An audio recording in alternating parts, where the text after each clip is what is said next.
Le Sénat dit non à l'indemnité dite inflation de 100 € pour de bonnes et mauvaises raisons. Quel est le sens d'un cadeau de 100 € quand on a 2000 € par mois? On y voit forcément une manière pour Emmanuel Macron de toucher 38 millions de Français à quelques mois de la présidentielle, soit 3,8 milliards d'euros des caisses de l'État pour une pub. Les sénateurs ont supprimé l'amendement mercredi en première lecture. Ces sénateurs l'ont remplacé par des mesures qu'ils considèrent mieux ciblées.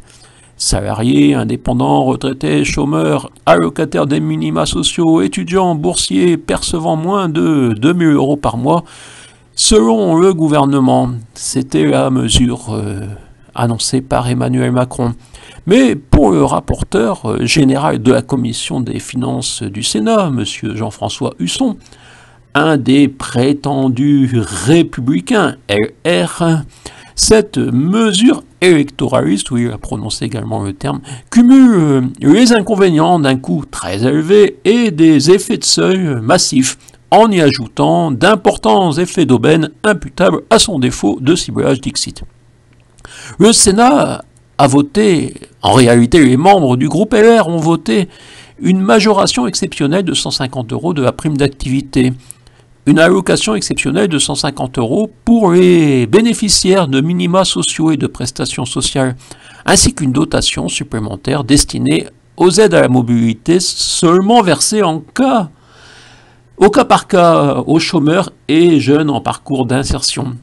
On peut sourire de cette allocation exceptionnelle de 150 € pour les bénéficiaires de minima sociaux et de prestations sociales, qui est en fait l'allocation exceptionnelle allouée depuis 1998, depuis la décision de Lionel Jospin, reconduite chaque année sans augmentation. Le coût serait ramené à 1,5 milliard d'euros et on englobe donc ce qui existait déjà avant. Ce coup de force du groupe LR est passé car le groupe centriste a choisi de s'abstenir. Vincent Capo-Canella remarquant l'absence d'aide aux travailleurs indépendants et retraités par exemple. Abstention également à gauche car selon Rémi Féraud du Parti dit socialiste, les deux dispositifs, celui du gouvernement et celui du Sénat, sont insuffisants.